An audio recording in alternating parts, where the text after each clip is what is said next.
O'Reilly. Are your wiper blades chattering, skipping, or squeaking? Don't let streaks or smearing on your windshield compromise your visibility. When it's time to replace your wiper blades, stop by O'Reilly Auto Parts and see our selection. Our professional parts people will even install your new wiper blades while you wait. Stop by O'Reilly Auto Parts today. O'Reilly Auto Parts. You know what my favorite text is? A waypoint in the onX Hunt app to a goblin turkey. The list on the onX Hunt app features for chasing turkeys is long, but knowing exact public and private boundaries and land ownership details will help you find more places to hunt, whether that's on public or private. I'll be toting the Hunt app through the spring woods in a few states this year, and I recommend you do the same if you want more turkeys on your table. Also, onX has a special offer for you. Use code BEARGREASE to receive 20% off your membership at onxmaps.com/hunt this spring. There's nothing like snook hook sets at dawn or catching a tarpon in the moonlight. Find your next fishing trip made easy on fishingbooker.com and experience the magic of the Sunshine State or any other destination on your fishing bucket list. Book a blue water adventure in search of sailfish or go snapper fishing with the kids. With over 6,000 captains and trips to choose from, planning your next one just got a whole lot easier. Download the Fishing Booker app on the Google Play or App Store, or visit them online at fishingbooker.com to book your trip today.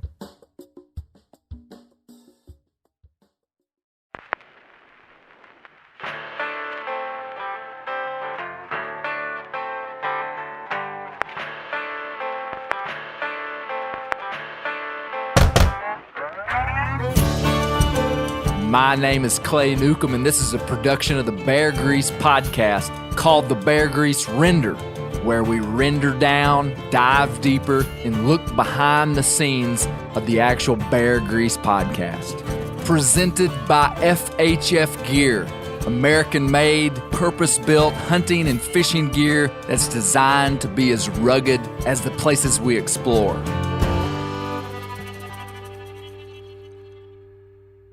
And they would serve things, this is no joke, with like a little paper squeeze cup of Cheese Whiz. Where was this?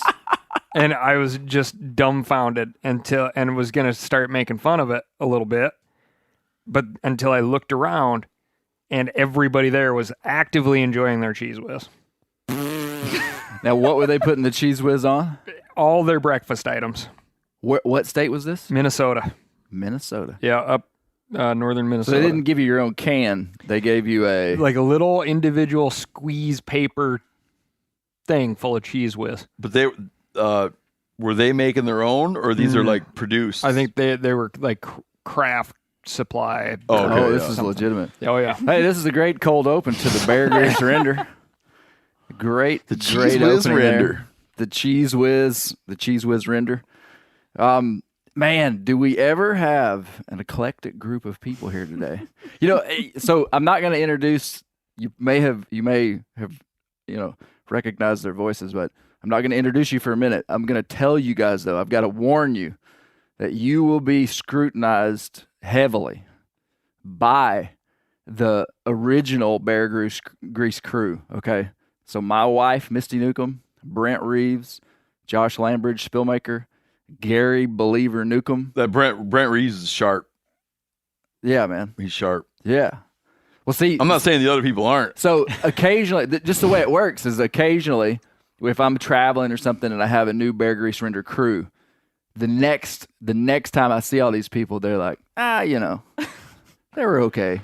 Or they'll be like, yeah, that guy was this or that. So I'm just warning you. You can wind up in a somewhat, like, I think it might be like a somewhat postmodern situation or something where the render becomes about the render. Yeah. That's we've been accused of that actually. We've been accused of that. How about so the meta. original Bear Grease crew you only referred to as the Chicharrones? They're rendered out, dude. I think it would be the Cracklins. Good More Southern appropriate. That's right. The Cracklins. Cork Rinds. Yeah, there we go. No, hey, it is fantastic to have a very new crew. To my right, Phil Taylor. Hey, how's it going, Clay? Everybody would know Phil from the Meat Eater podcast, and if you wouldn't know Phil from that, you would know Phil from all the incredible work he does on Bear Grease. Phil and I work on Bear Grease. We coordinate together with how it's built, and so Phil Taylor, the sound engineer for Meat Eater. Hello. To his right, He gets like about a sentence in every podcast, but we have hundreds of them. Added up, there's paragraphs of them. on the Meat Eater podcast. There's paragraphs of Phil. Impactful You know what? and meaningful Phil. We need to make a sizzle reel of everything Phil says. Everything Phil has ever said strung out. I do not want to hear that. I tell you, Phil, you'd have to be the one that makes it. yeah, I know. It's never going to happen. well, what I've learned from being around Phil, when he does speak, it's noteworthy. Yeah, Oh, I try. I don't like it when people talk too much at me, so I try not to talk too much at them. Yeah, Yeah. I get it. Don't talk at me. Yeah. To your right, Ryan Callaghan. Man, this is it's an honor to have you here, brother. Hey, I've been looking forward to this. Long time. So, Steve, Ryan and I have really never done much together. Of all the Meat Eater people, I've traveled a lot with Giannis, with you. I've actually wondered about that. Yeah, we've just never crossed paths much, and so You guys getting along okay? yeah, man. It's probably because if you got me to Arkansas, I wouldn't come back. You know? Yeah, we're brothers from another mother. You can tell by the stashes. Yeah, He's got mules. He's got gardens.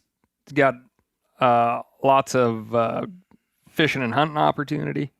It's a pretty sweet deal right out your front door. Yeah, it is. To your right, Steve Rinella.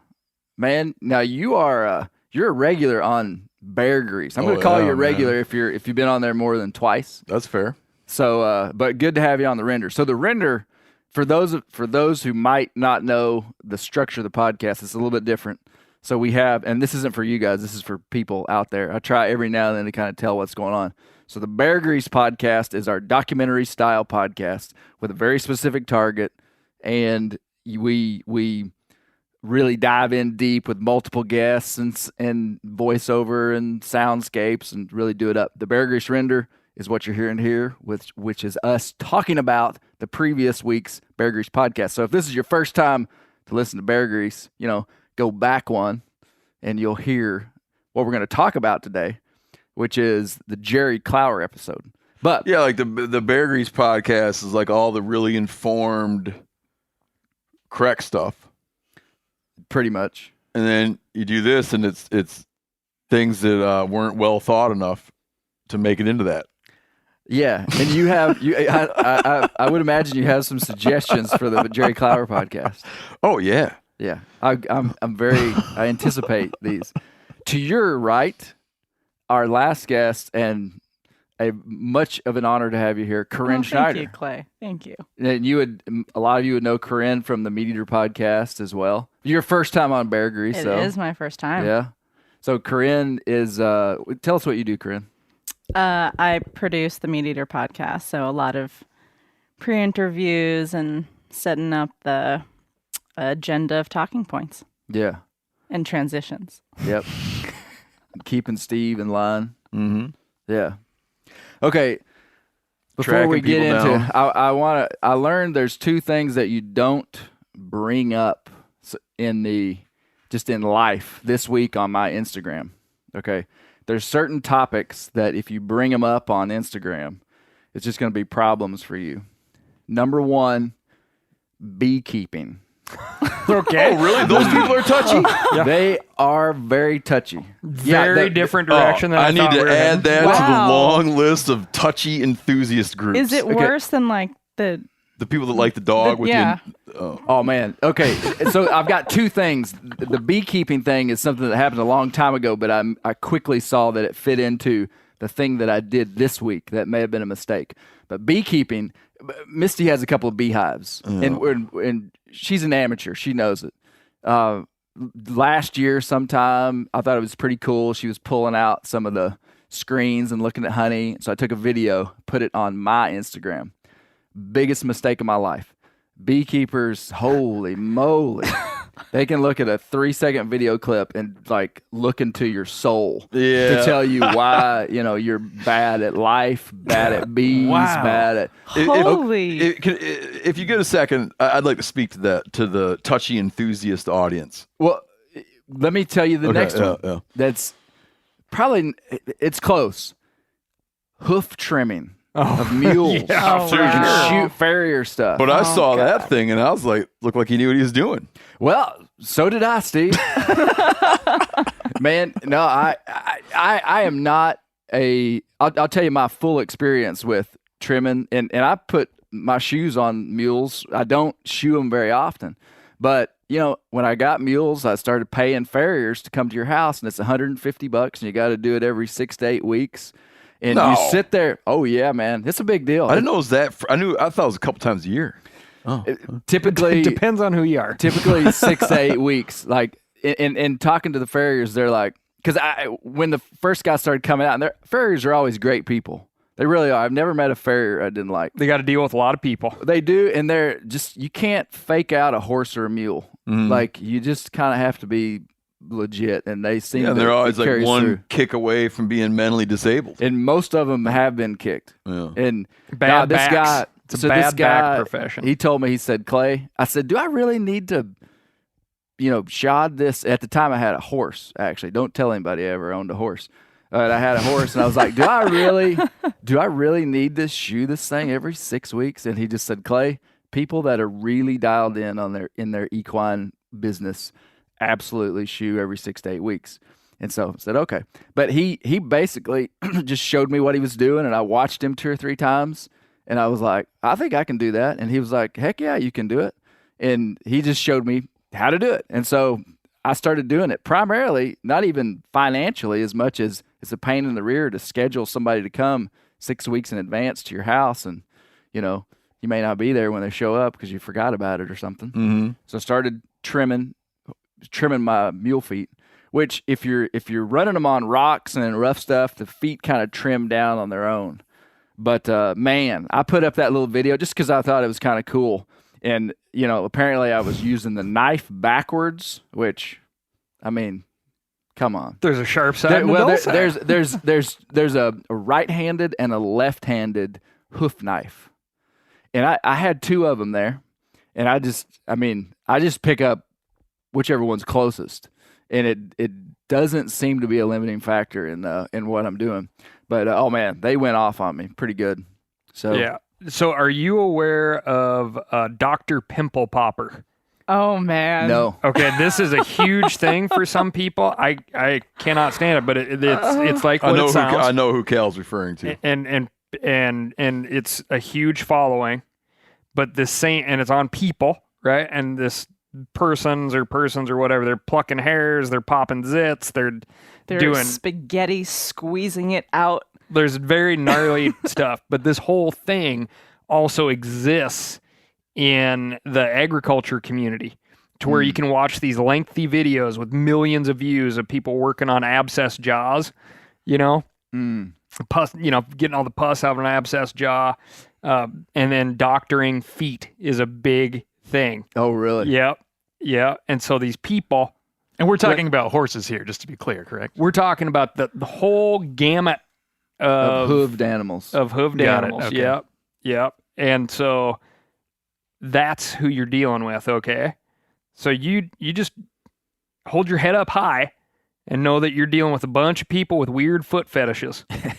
Okay? And at the base of their complaints, they just want to see more, Clay. That is probably the best advice I've had. And I know that there are very professional ways, but to do stuff. Here's my pretty strong philosophy that I have in life, though, that has worked out okay for me, is that if you take your instruction from the absolute experts in any field, and they set the bar for entry for you, you will likely be intimidated and never even get into that.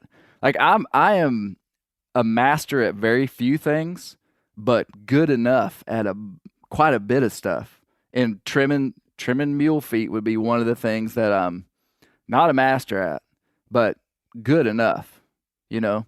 And there's so much that I think people get hung up in the details that really aren't the limiting factor of their entry point into something. Sure, yeah. And the bar's a lot lower. But obviously you're going to go to the experts to learn how to do stuff. You see what I'm saying? Yeah, it's paralysis of fear, right? They're like, oh, I'm going to make a mistake, so I'm not even going to try. Yeah. And you got to try. Yeah. You got to get in there some way and do it. And in your case, man, if you got in a situation where you go a little too thin, Yeah. and then all of a sudden you got a bum foot on your mule, you're going to feel like crap, and you're going to be ultra careful. But it's not. Well, it's not going to lead into this. They call that quicken a horse or a mule. Cutting it to the quick. I've done it one time. And Izzy just had a sore foot for about 2 weeks. And I learned from it. And like, you look get at that too deep, and you're like, quick it makes me sad. Yeah. Right? Right? Yeah. And you're way more careful the next time, but the world didn't end. Yep. Didn't have to shoot the mule. Didn't have to. Right? Steve, what are your thoughts on these type of people that Like the enthusiast groups? Yeah. Sensitive, touchy enthusiast groups? Yeah. I'm less excited about telling you now that you gave the farrier example, because I would not put farriers in the touchy enthusiast group thing. But a lot of things like beekeeping. Now, this is going to insult all your beekeepers out there. Now, I'm not opposed to beekeeping. In fact, me and my You brother, like some honey? me and my brother Danny one time sawed a bee tree open, which is probably bad. But we were clearing a lot. Sawed a bee tree open. Tree had to go anyway. Did you get the honey? Well, kind of. It's a long story. It was we didn't do it we didn't get like a centrifuge out and like get it out, but we dabbled. Had some bar and chain oil in there. Some So, bugs. yeah, it was like we were in high school. Anyways, it is, apologies to everyone, it's like a little trendy to have some bees. Sure. So Why do you think we have them? So it's like a new thing. And you have people that previously probably didn't have a strong identity. And now they've found an identity. Okay? They found an identity. They used to just be like a person that they're like, they have some shows they like and they like to drink certain things. And then all of a sudden they identify. Like they make 20 batches of beer and all of a sudden now they have an identity. Right. And it impacts them deeply. When you're getting that kind of feedback, you're getting feedback from people who've made a new identity. So you don't think any of these comments are coming from people who have been keeping bees for decades, maybe, and are gatekeeping, kind of like, nope, stay out of my lane? No. Let's say you had a video where you're like, here's how I've decided to feedlot cattle. This is how I'm going to fatten my cattle. Do you think that a guy who's been in the cattle fattening business for 6 generations, biggest cattle fattener in Kansas, is he going to care? Is he going to be like, no, Clay, I find that when I'm fattening cattle, no. Yeah, he's going to be. He's who cares? He's like, this is a guy that's going to fail, and my cattle It's like are the going to sell world's for full of more. people who don't know how to fatten cattle. You know, I'm not going to go into detail, but yesterday we were discussing a plan to get Steve an alternate identity on the internet just so he can make comments like these. Because I have to. Yeah, but here's the thing, too. And then I'm done. I'm done with this whole thing. Yesterday, our dinner mate, whatever you call him, was saying how online haters are always unsuccessful. They're unsuccessful and unfulfilled in some way. I wonder. I like statements like this Because it makes you like, feel good. Well, no. I like definitive statements that probably aren't entirely true. Mm-hmm. But that statement, well, I mean, I guess you have to define what successful is. But yeah, it people hating on the internet. It's a tough crowd to diagnose in terms of like what's their motivation. You guys want to hear a quick T-shirt idea? Let's do it. Okay, honeybee sitting there on a chunk of clover maybe with a bird dog on full point on the honeybee Trimming a mule foot. and it says STE, sensitive, touchy enthusiast. Okay. I like it. I like it. I like it. Well, I just thought I would bring that up because I'm going to keep trimming my mule feet. I've got to. Just got no choice, Corinne. Yeah, So just do it. Put it out there. I imagine you got like the stall for holding their feet up and stuff, so you're not just bent over the whole time. No, right? man, I'm just I'm doing like a lot of farriers do. Just put it up in between your legs and work it. A lot of farriers with bad backs, buddy. Yeah. Yeah. I don't. It's not like I'm doing it every day, Right. Once every couple of months. You know what, Clay? I got to tell you one last thing about that. That I saw that video. And Are you going to join the criticism? No. Okay. I don't know. Dude, like, I have zero opinions on the subject. Other than that, like, I have two friends that do that, but I've never watched them do it. Yeah. But I was watching, and it looked to me such confidence and fluidity that I thought it must not be you. Oh, really? Oh. I thought it must be you filming your farrier. I see. At first, I was like, oh, Clay's doing this to a horse's foot. And then I was like, it can't be Clay. He's never said he's like way into that. And I was like, it must be Clay's farrier. Man, if you watched a real farrier, they would be like so much more. And that's what the guys that were hacking on me.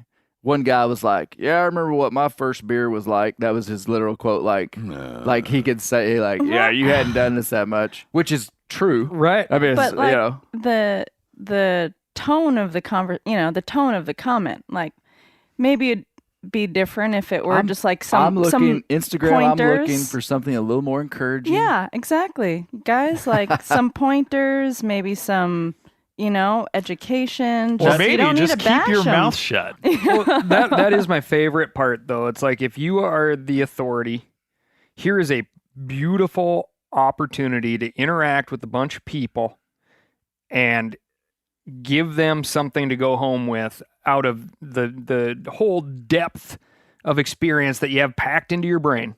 But instead, what you say is, go F yourself. Right? And it's like, oh, so is that going to make people gravitate towards your intelligence to come find you the authority on this subject? It's like, nope. You guys Nobody don't wants to need interact yep, with you. Nobody wants to have your grump spread around. Right? Meanwhile, Just leave it be. Clay, who's not the end point of experience on the hoof trimming scale, is going to have a line out the front door because he's a nice person. He's going to take the time to talk to you. My wife thinks hoof trimming is extremely gross. Why?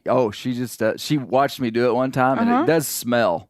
Like it has a smell. It's not necessarily a bad smell. It's just a distinct hoof, like kind of like when you toenail, nail. yeah, burnt. like when you like grind a bone hair. or cut bone with a saw, you have that bone smell. It's kind of like that. But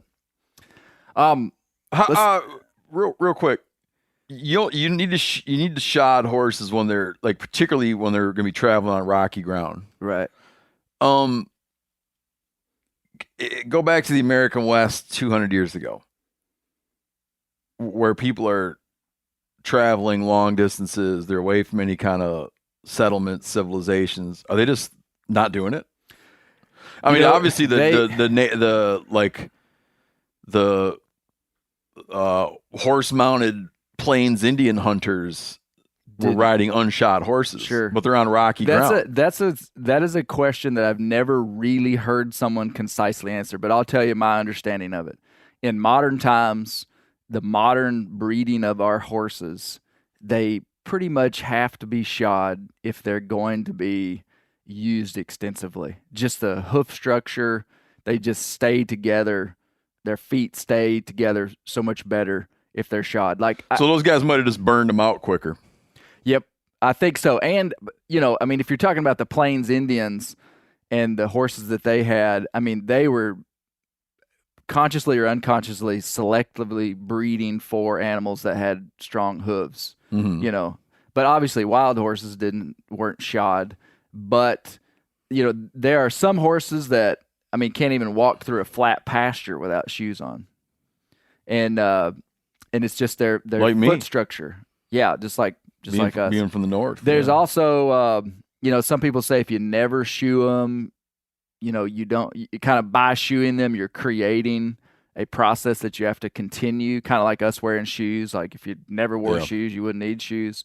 There's a fine line, and a lot of it has to do with the specifics of that animal. But that's also one of the reasons I love mules is for what I do with mules, I pretty much never have to shoe them. Now, I was in Arizona 2 weeks ago with Warner Glenn out there, and they have to shod their mules all the time just because they're walking on malpais, volcanic rock all the time, constantly. So, I mean, Warner told me, he said, mule, you could ride an unshod mule in this country for 1 day.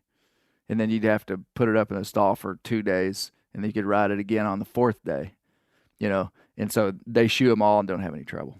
But yeah, the whole shoeing thing's pretty wild. That's really interesting. Yeah. You do read some stuff about like rawhide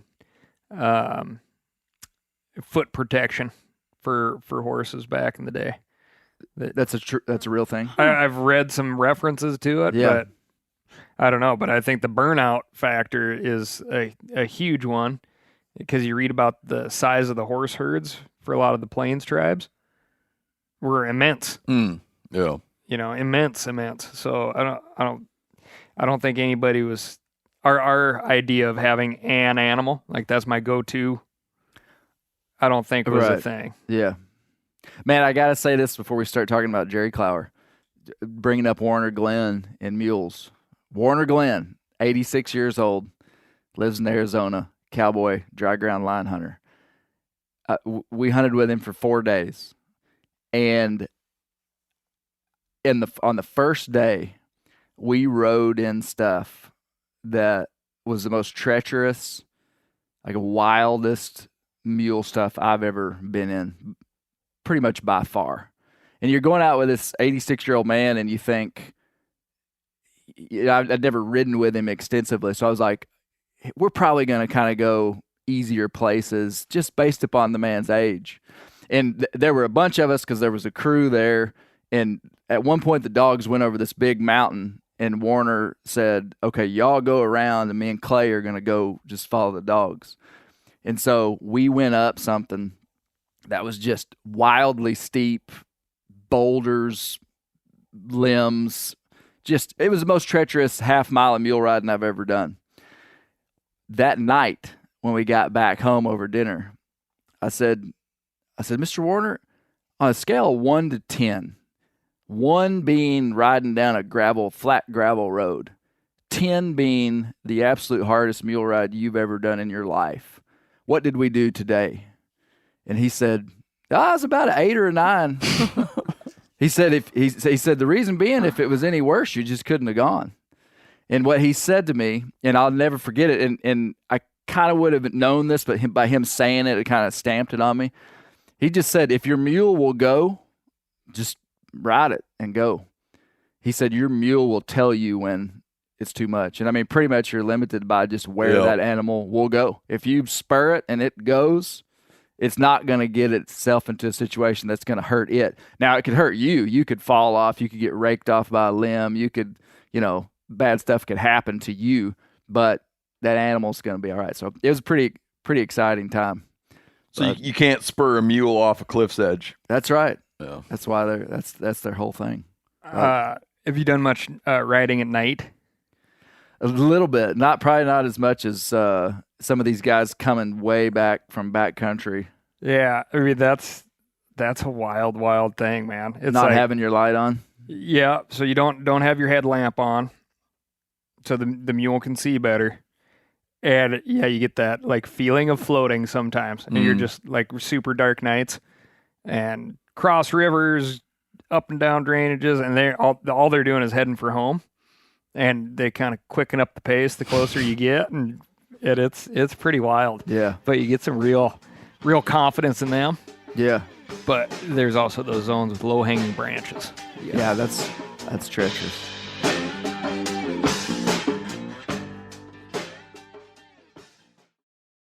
O'Reilly Auto Parts are in the business of keeping your car on the road. O'Reilly Auto Parts offer friendly, helpful service and the parts knowledge you need for all your maintenance and repairs. I don't know if you stopped in at an O'Reilly lately, but I use one because we have one right not too far from my house. People there are super helpful. I don't care if I'm getting boat batteries, car parts, whatever. Love those guys. They got thousands of parts and accessories in stock, either in-store or online, so you don't have to worry if you're in a jam. The team at O'Reilly Auto Parts can test your battery for free, in or out of your car. If it needs to be replaced, they'll help you find just the right battery for your vehicle. If you need your windshield wipers replaced, a brake light fixed, quick service, they'll help you find the right part or point you to the nearest local repair shop for help. Whether you are a car aficionado or an auto novice, you will find the employees at O'Reilly Auto Parts to be knowledgeable, helpful, and best of all, friendly. The professional parts people at O'Reilly Auto Parts are your one-stop shop for all things do-it-yourself auto. You can find what you need in-store or online. Stop by O'Reilly Auto Parts today or visit us at O'ReillyAuto.com/meat-eater. That's O'ReillyAuto.com/meat-eater. Whitetail Institute launched the food plot revolution in 1988 with a concentration on research and real-world testing of forage products specifically for whitetail deer. Whitetail Institute's research and development team of agronomy experts provide effective, personalized service. I've been using Imperial Whitetail Clover for a long time in a food plot back behind my house. In 2007, I killed the biggest buck of my life over an Imperial Whitetail Clover small quarter-acre food plot. Imperial Whitetail Clover is the only clover scientifically developed through years of selective breeding. Clover Extreme genetic stability provides extreme cold tolerance, disease, and drought tolerance. It really does. Clover is coated with Whitetail Institute's Rain Bond, a polymer coating added for enhanced seedling survivability. They have an exclusive offer for Bear Grease listeners, 15% off Imperial Clover when you use the code BEAR at whitetailinstitute.com. That's whitetailinstitute.com and use code BEAR for 15% off. Ready to win Mother's Day and cement your reputation as the best gift giver in the family? Give the moms in your life an Aura digital picture frame preloaded with decades of family photos. She'll love looking back on these memories and seeing what you're up to today.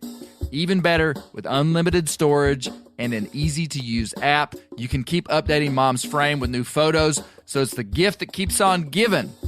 And this is not a joke. Juju Newcomb has an Aura frame, and we share photos, and they're incredible. Also, my mother-in-law has one. We have them. They truly are really good, really high quality. The Aura frame is easy to set up. It takes just 2 minutes to set up a frame using the Aura app. It also adjusts the display depending on light levels in the room to maintain the true color of your photos. For real, the digital screen is amazing. Right now, Aura has a great deal for Mother's Day. Listeners can save on the perfect gift by visiting auraframes.com to get $30 off plus free shipping on their best-selling frame when you use code BEAR, B-E-A-R, BEAR. That's auraframes.com. Use code BEAR at checkout to save. Terms and conditions apply. Speaking of mules, Jerry Clower loved mules.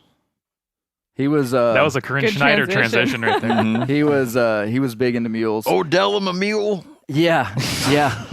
he had the one where he was with a New York City music executive and he shot the mule, Uncle Versy's mule. He was Laid by 26 crops with her. Yeah. Like that. Yeah. No, okay. So we've been doing a 2-part series on the cultural impact of the book Where the Red Fern Grows.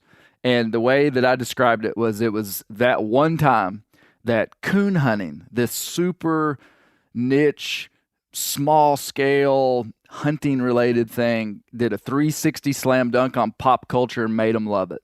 All right. And that's the truth. I mean, that book is just so widespread to this day, used across the country in urban areas. I always thought it was kind of a regional phenomena because, I live about an hour from Tahlequah where that book happened. So we did that.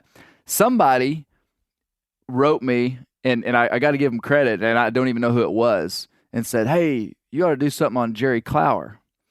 And I don't want to, we could get into the details of how I know about Jerry Clower, which we will. Steve has a few things to say about Whether that. you like it or not. But very quickly, so the render, part of the render is seeing behind the scenes of the Bear Grease podcast. We didn't have this planned out for a long time. If we had, I'd have had my friend Steve Rinella talk about Jerry Clower because apparently he's an expert on Jerry Clower. We put this together relatively quickly.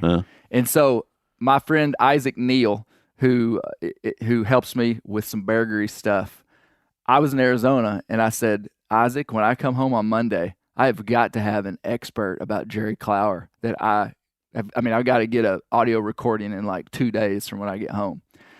When I got, he was messaging me, and what he scoured the internet, called Jerry's old manager, and couldn't get in touch with him, and so he called the city council office of Liberty, Mississippi. Calls him on the phone, city council, and he tells them, hey, we're trying to find a Jerry Clower expert. They give him the cell phone number of the mayor of Liberty, Mississippi, which he calls and leaves a message with the mayor of Liberty, Mississippi. Within 3 hours, he gets a call from John Newman, Jerry Clower's neighbor from East Fork, Mississippi. That's some good so producing Jerry lived there. in East Fork.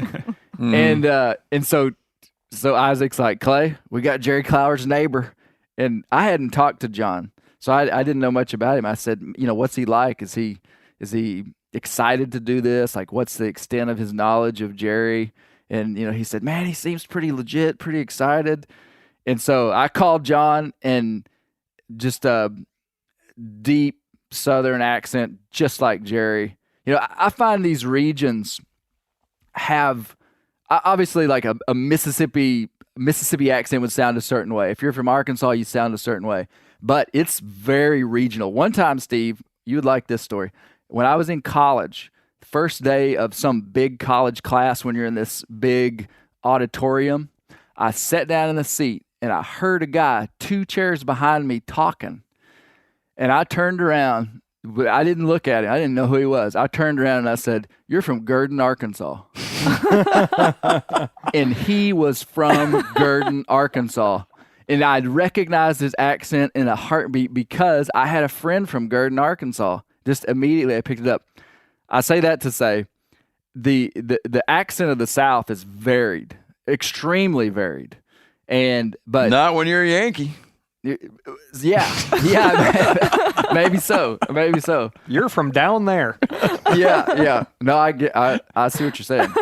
But East Fork, Mississippi, it was 8 hours from my house. So I drove to East Fork, Mississippi, and met John Newman. And can I give just a little bit of color commentary on Liberty, Mississippi? 728 would be the population. So okay. The mayor is the mayor of what is known as a micropolitan area. 12 miles east of Macomb, Mississippi. I think Macomb, Mississippi, as Jerry says it, is the big town. But Liberty is the county seat of Amity. Nope. Amite. Amite? Oh, Yep. they'll nail you. Oh, man. Amite River Swamps. Amite River. Amite. Emphasis on the A. Yeah. Amite River. I love it. Yeah. So a lot of Jerry Clower stuff takes place in the Amite River Swamp. Yes. Yeah. So Steve, what's your connection to Jerry Clower? I thought about it long and hard after. Can I first tell my problem? Yes.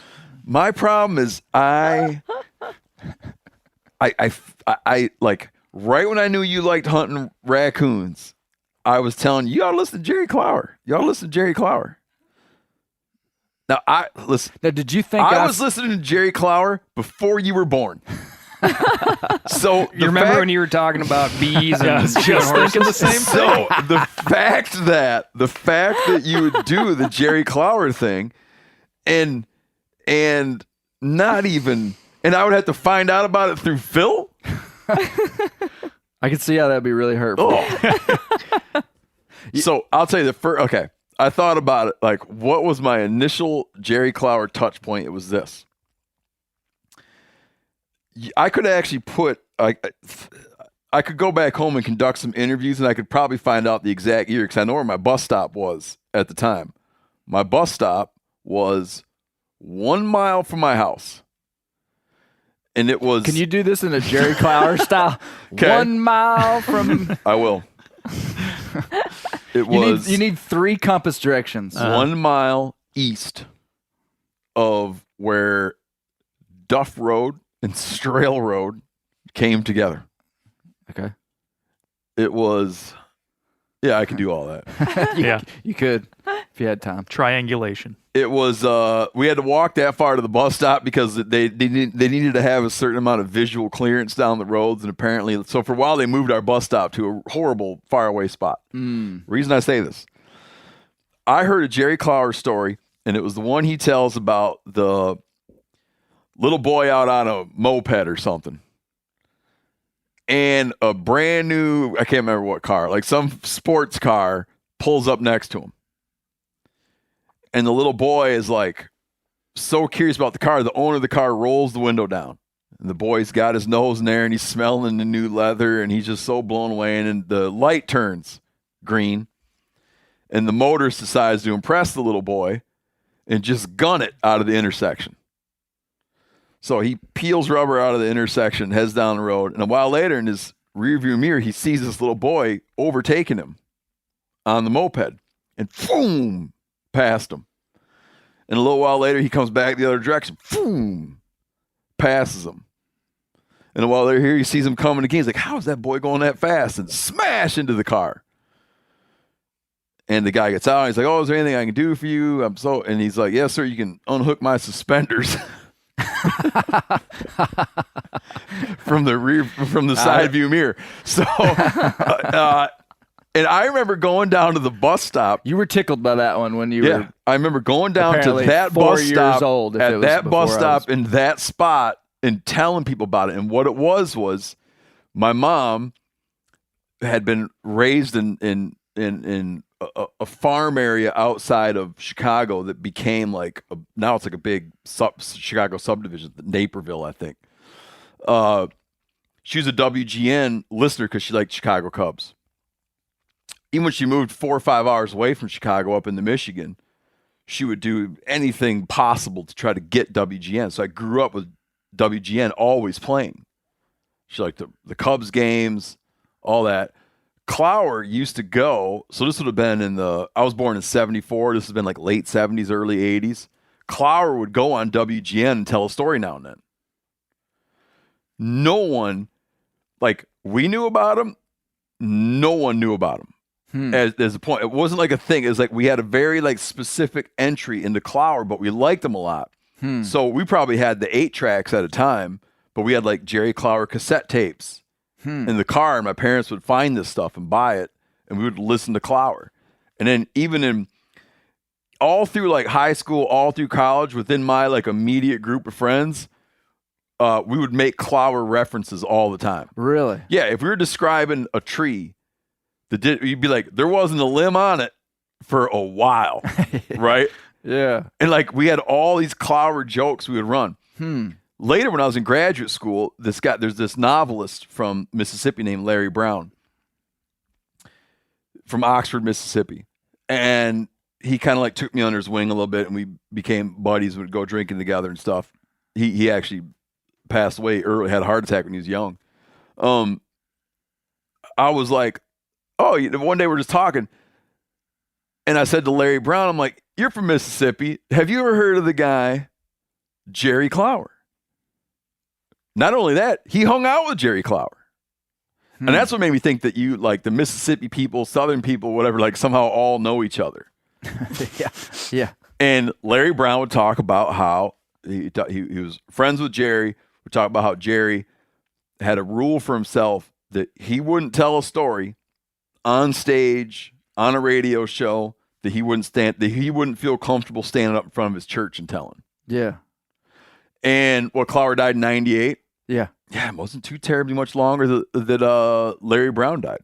But that was the first person outside of my immediate circle that I ever encountered that knew who that guy was. So my biggest question was how big of a national phenomena Jerry Clower was, because he was on the Grand Ole Opry, which would have had, a national presence.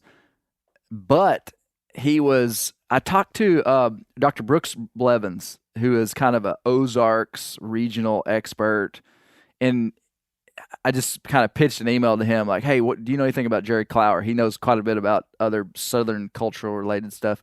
And his comment to me was that he felt like Clower was kind of a regional phenomena. And you know, he acknowledged that he would have been known at the wider scale, but you know, obviously the hub of his his base was clearly the South. But Clower also talked about traveling up in the Northeast and telling stories. He actually, in one of the books, he has a book called Stories from Home, and it really was just a transcription of a big, long interview they did with him.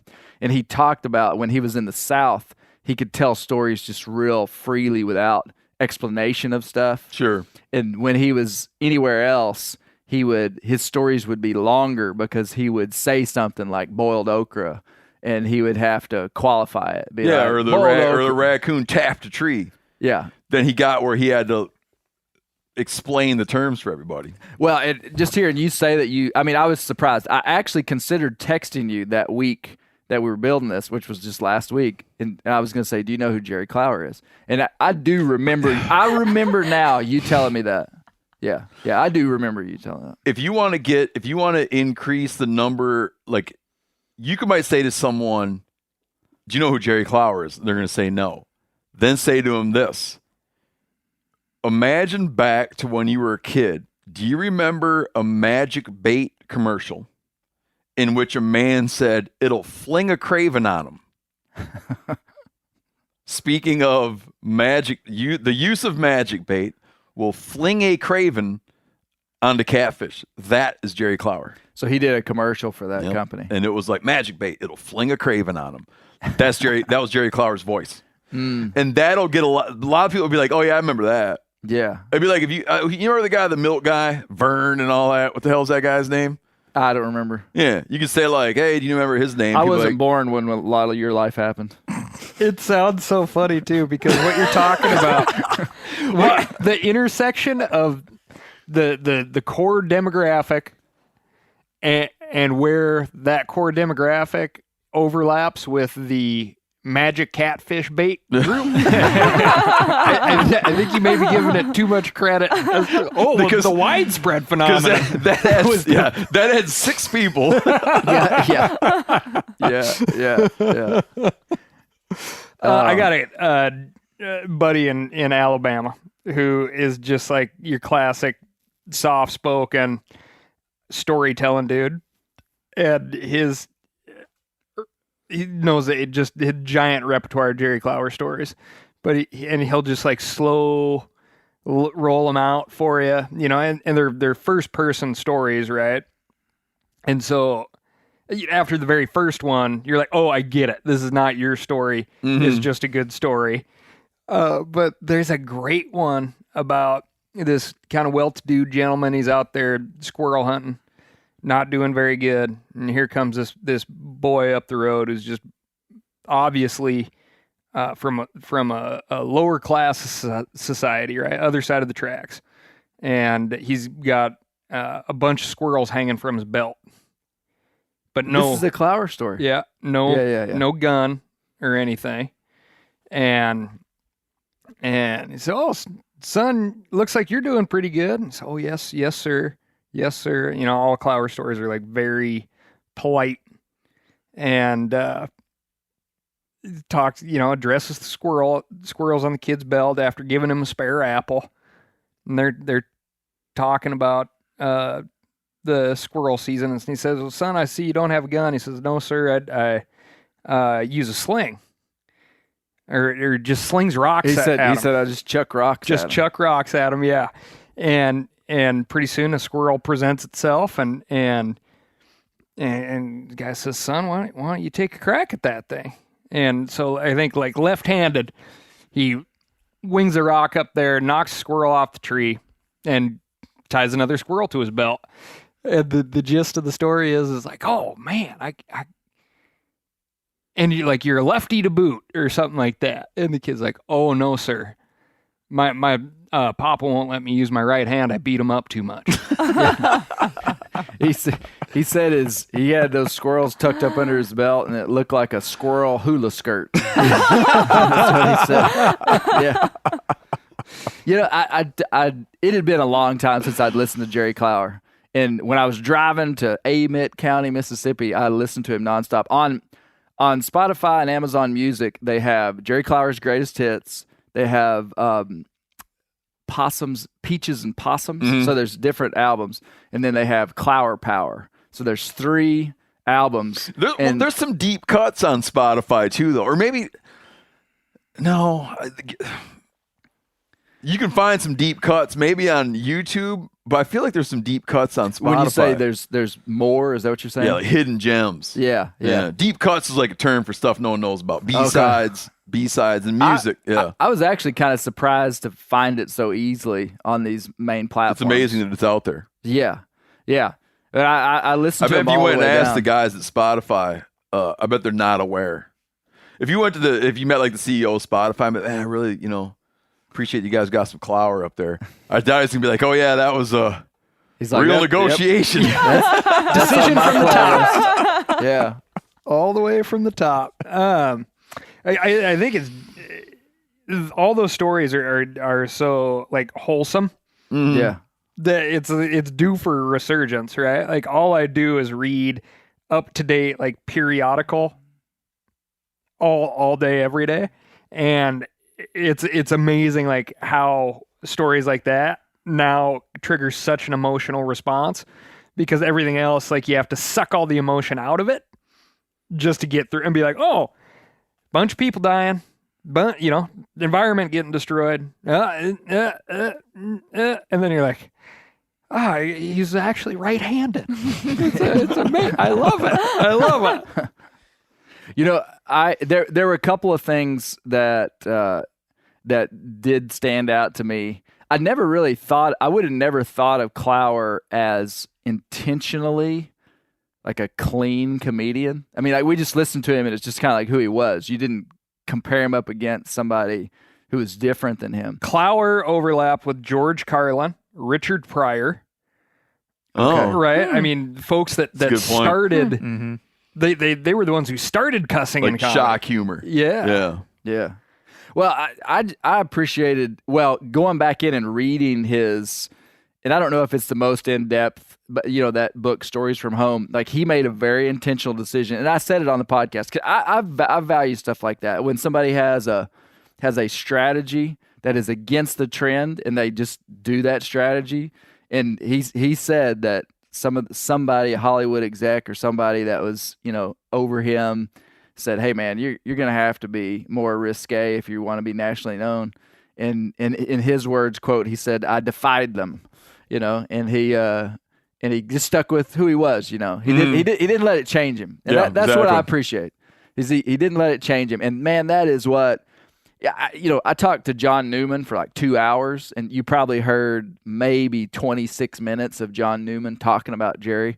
And the main thing that he wanted to tell me was just what an incredible guy Jerry was, just as a neighbor and a friend, and the things he would do for you in private. So, I mean, he was just this genuine guy. But clearly a comedic genius. And what I asked John, I said, do you think Jerry was, and I knew the answer to this, I just kind of wanted to see what he would say. I said, how was Jerry influenced by the people around him? And I know the answer, because I know the way that I talk and tell stories is 100%. I mean, I could point it back to the people and different things that I do that, I mean, it's not like I'm trying to imitate them. Just you hear someone talk or you hear someone tell a story, and it just, that communication style, you identify with it, and then you kind of adopt it in. Yes, yeah, you recognize that it's like it's effective. It's an effective way. Yeah. And even a cultural way to do something, and so you create this, inside of your personality and the way you communicate. You tell stories. Man, Jerry had to have been surrounded by some big characters down there in the South. John didn't really, he just said, a lot of Jerry's stuff was just natural, and which it certainly was. And he kind of came up with his own unique style. But man, I guarantee you those guys down there, they told stories like that. And the other thing, and I'd like to hear you guys' thoughts on it. Jerry is the one who said, I'm not a comedian. No. He said, I don't. No. Somebody said Jerry wasn't as much a comedian as he was a humorist. And then the quote from Jerry Clower was, he said, I don't tell funny stories. I tell stories funny. I know that exists, but I completely disagree. I mean, he did tell funny stories, but I think what he was talking about was he always had the hook and the part of the story that was really funny, which was a funny story. But all the stuff up until that, like I'm from East Fork, Mississippi, and Amite County, and da da da da da da da da. I mean, like that's not funny stuff, but he told it funny. I think that's what he meant. Yeah, no, I got you. But there's an interview where I can't remember if it was Larry David or Jerry Seinfeld talking about the writing of Seinfeld, okay? And that they eventually realized that when someone goes somewhere, like you can't have a scene in a bowling alley because something needs to happen there. He goes, they have to be in the bowling alley for a funny reason. I see. And then something funny can happen at the bowling alley. Everybody has to be somewhere for a funny reason. I see. Right? You don't just have it set for no reason in a bowling alley so that someone can meet someone's mom. It's like they go to the bowling alley and if you watch Curb Your Enthusiasm, everywhere they go, like they're already there for a funny reason. And then something funny happens. Yeah. Like Clower, I mean, probably my favorite Clower story is the guy that uses the monkey to hunt raccoons. Yeah. The monkey with the pistol and the flashlight. Yeah. Okay. Like they're out. There's a funny punchline, but they're out in the swamp for a funny reason. Because a guy is like, I can kill more coons than anybody with this monkey than anyone with a dog. Right? So they're out in the swamp for a funny reason. Like he follows, and he was doing this way before those guys were doing it. But I'm saying like he follows the road map of comedy. Yeah. Well, he did it too. He's pioneering for sure. But he's definitely like has a hone. He's like a honed craft. He's got a different approach though too. Okay, and I touched on this a bit last night, but it's like a fable, right? And he starts with like the basis of something, and he's like, oh, but wouldn't it be funny if it happened like this, and this is the end result? Sure. So, when Norm Macdonald passed away, I was watching a lot of Norm Macdonald. I'm still doing it, and I can't stop.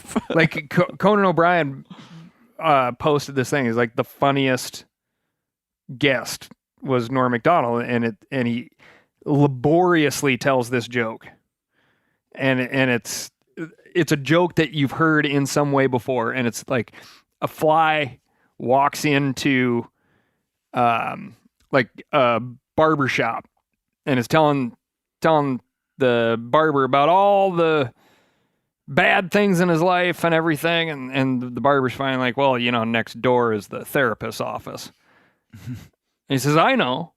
And he keeps telling him about it, and he says, no, next door is the therapist's office. He said, why are you in the barbershop? And he said, well, because you had the light on. Right? So it was a moth, right? It was a moth. But Norm Macdonald tells it on live TV, and as if the whole other world only showed up to hear this, like, whatever story of his, and it's so belabored, and it is one of the funniest things I've seen in the telling. And so Clower kind of, it wasn't his joke. He just built up the world around it. The world around it. And so Clower, like everybody's heard this anecdotal joke of, I always say, a couple of guys sitting around and go, oh, nice shot. And the other guy turns around and goes, should see me with my right hand or see me with my left hand, right? Yep. And it's like, that is the joke. We've all heard it a gajillion times, but you put it in the context of like, two people from different worlds out in the squirrel woods bump into each other, have this moment together, and then should see me with my right hand. Yeah. He like could dress up. He could take like a simple joke and dress it up and put it in an 8-minute context. But like the one I mentioned earlier, the suspender thing, that's not telling a story funny. Yeah. It's a kid who got a suspend. It's like, it is funny. Yeah. That was for sure. And A monkey with a pistol and a flashlight. The monkey with the pistol and a flashlight isn't telling a story funny. At the same time, though, Yeah. he covers both. He's such a musical performer too. He's very dynamic. The highs are high and the lows are low, and you have to kind of strain to listen. He draws you in and pushes you away and brings you back in. Yeah. Norm Macdonald, who's incredibly funny, has perfect timing. He's not dynamic in that way. He's very monotone. dry and deadpan. Isn't that funny? I got two. I just realized the two things I need to tell you. You can get around to me when you want, but to help me remember, McCulloch chainsaws. Yeah. And details. So, but say whatever you want. But just remember. I was just gonna say, I wanted to make a whole section about it on the podcast, but his sound effects. He when I listen to him, like I start to laugh inside every time he goes, woo! he kind of has a growly, woo! He's got man and that coon, woo! Came down that tree. I mean, you just can't replicate that. Yeah. And you could tell it was so natural, and it was what the most fascinating thing. And I wouldn't have known this about Clower, that he was 45 years old. He was a fertilizer salesman for Mississippi Chemical and was just a funny guy. I mean, he had built a whole life as just this country salesman. He sounded like such a joyful spirit. Yeah. And maybe for all of those decades of his life, he soaked up a whole lot. I mean, honestly, I didn't grow up in a chicken coop. I grew up in a concrete box, and I had not heard of in New Jerry, York City. Yep, exactly. And somebody from Yazoo, Mississippi, doesn't just show up in New York City, Corinne. And just to follow up on that, my favorite part of the podcast, Clay, was listening to Brent Reeves recall him their meeting. Yeah. He sounded so wistful. Yeah. And he got emotional. He remembered every tiny detail. You a pretty boy. I'll never forget that. That's the thing you cannot say to someone in the door. No. You a pretty boy. I'm like, yeah, I'm taking off. Corinne, what was your thought? Had you ever heard of Jerry Clower? No, I had not. And my shocker. Totally surprising, right? My first interaction with his comedy was listening to your episode yesterday, Which I had to pause. Right, and go play the chainsaw monkey. Not I had to pause it to play the monkey story. Yeah. And I was cackling. I mean, it was just his delivery, his spirit. It just hearing him was so feel good and so funny. I was driving while listening, and it was probably a dangerous situation because the okra line about he eats so much okra that Boiled he couldn't keep his socks up. People in his county were too poor to sin. I don't know, the delivery, the energy, the everything, even if not necessarily relatable. It seemed maybe after, starting late in his life, that he perhaps had already solidified to a great degree his confidence in himself, his sense of who he was, and that his comedy was maybe so good because it was him being him and relaying stories in a funny way, or funny stories from the entirety and the breadth of his experience. I just found it so delightful. Him being 45 too, our dinner guest last night, who was a comedian, he said that confidence is such an important part of comedy. Mm-hmm. Just being confident in who you are.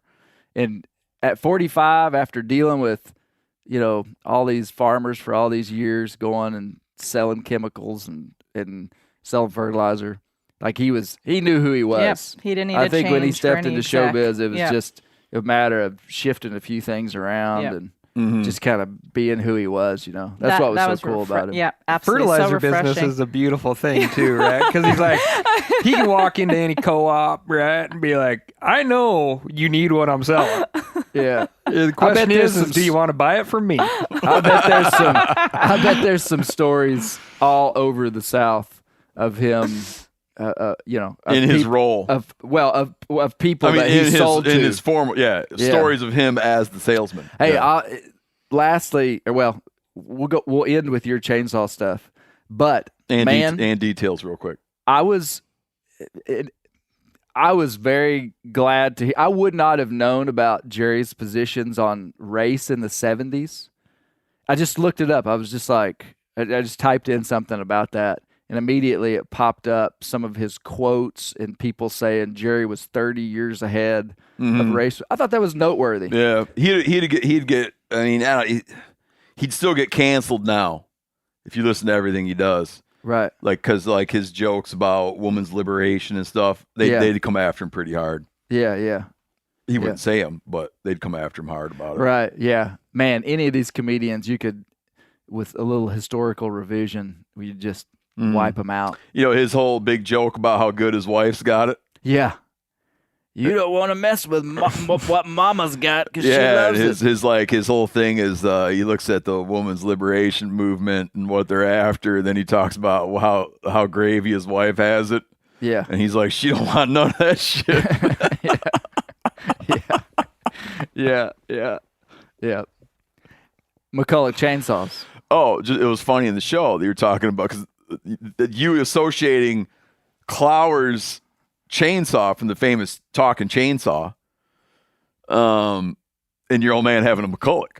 So our family chainsaw was a McCulloch, a yellow McCulloch. Yep. And it was just funny because it was like we understood later that like it took note of the fact that Marcel's chainsaw was the chainsaw we owned, which I don't know what the hell happened to that company. Yeah, but I was in the chainsaw tree business for a lot of years and never laid eyes on another McCulloch. Yeah, as he puts it. Another thing you hit on is his use of detail, and he's like a very good technically proficient writer. And the thing I return to is his like the coon hunting story, probably his most famous story. His description of the tree. Like if you listen carefully to his description of like how big the tree is, he's so efficient, but like how big the tree is, the person that's going to climb the tree, what their attitude is about tree climbing. When they take off their shoes, they don't just take off their shoes. They take off a pair of Brogan shoes. Yeah. Which was like the poor working person's. It told you who this guy was. It was like the most functional, like poor. It'd be like if you were like when I was a kid, it'd be like he took off his hush puppies, right? And you'd be like, got it. Like, I know everything about that kid now. I know about that kid's parents' sensibilities. Like he took off his tough skins. Okay, you'd be like, got it. Like I know that person's parents. I grew up with that person. He takes off a pair of Brogan shoes. And then the thing too that he says, and I pointed this out, I told Corine about this later, is Sweet Gum's got smooth bark, kind of like a soft, smooth bark, and that he buries his toenails into the bark to start climbing it. It's like this is like beautiful build of like very telling details. As I said that, I was envisioning like trying to tell a coon hunting story like him. And I had the same thought about how efficient he was, even with detail. Because sometimes someone tells a story and you're like, okay, come on, speed it up. Like too much, there's too much detail. And he would give you just the right amount of detail in the places you needed it, and then skip. Sure. I mean, it's just natural. Like I doubt he sat down and really thought about it much. It was just instinctual. But a lot of his comedy. The different routines were like under 2 minutes, like the chandelier one. That is a perfect joke. The chandelier story, like that's like a minute and 50 seconds. Yeah, it's not. I mean, no one really likes to hear someone break down a joke and tell you why it's funny. But I love that he stands up, He's like, well, no one could spell chandelier anyway, so why are we doing this? And you're like, haha, that's funny. And also, no one could play this chandelier. And then as a listener, you're like, huh, what? And then the punchline, I'd much rather spend the money on getting some lights in here. Like, it's perfect. And then as you heard from John Newman, that actually happened word for word, basically. That was one of the stories that just like straight up happened, and Jerry just told it, which is pretty amazing. Now, what I hope this does is everybody can go find some Jerry Clower. It would be hard. I think it would be hard for anybody to listen to that and not find some bit of enjoyment. Sure. I mean, I've seen it happen. I've seen it happen. Okay. Every person that over the years, every person that like we travel with on the crew, I've subjected them to Clower. Most of them get something out of it. I've seen some where it just is like this. Yeah. No connection. I don't know. Yeah. Shut down. I watch them. They probably listen. Hoof trimmers on the internet. I watch them listen, and I'm like, is that type? I'm like, person? This really, like, no part of this. I do think you have to have some connection to. I think you have to have some connection to rural life. No, you just got to be a cold person if you can't derive some joy. I was at cold blood running through your veins. Yeah, the Pheasants Forever, Quail Forever deal talking a couple weeks ago, and over, I had a bunch of little talks on the stage there, and over again, people would be like, "Well, any tips for getting first-time hunters into?" And it's kind of like this Jerry Clower thing. Like, I don't understand how you couldn't like it.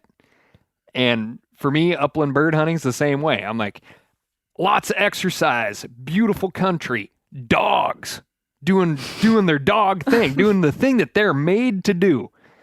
And my success rate in taking first-time upland bird hunters out who like really want to go again is next to zero.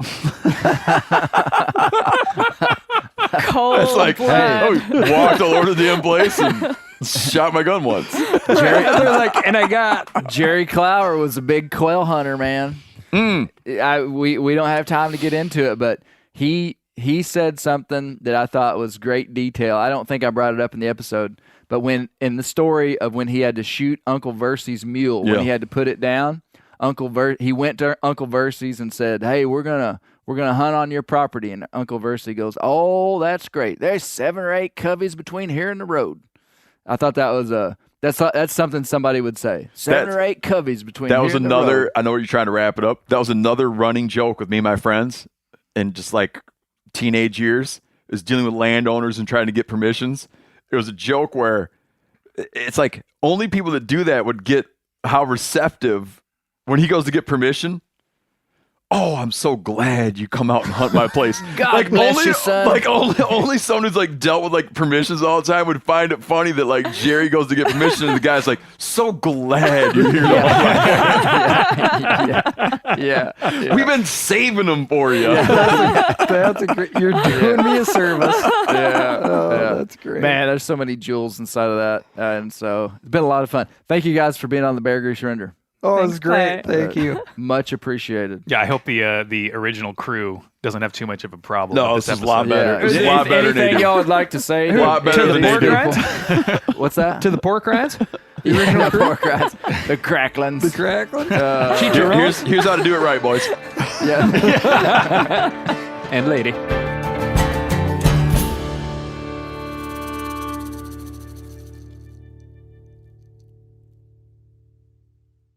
This show is sponsored in part by BetterHelp. Around New Year's, we get obsessed with how to change ourselves instead of just expanding on what we've already done right. Maybe you finally organized one part of your space and you want to tackle another. Or maybe you're taking your supplements every morning and now you actually want to eat breakfast. In the last year, I've been more diligent about going to the gym on a regimented schedule, and it's made a lot of difference in my life. Therapy helps you find your strengths so that you can ditch the extreme resolutions and make changes that really stick. Therapy is helpful for learning positive coping skills and how to set boundaries. It empowers you to be the best version of yourself. It isn't just for those who've experienced major trauma. If you're thinking about starting therapy, give BetterHelp a try. It's entirely online. designed to be convenient, flexible, and suited to your schedule.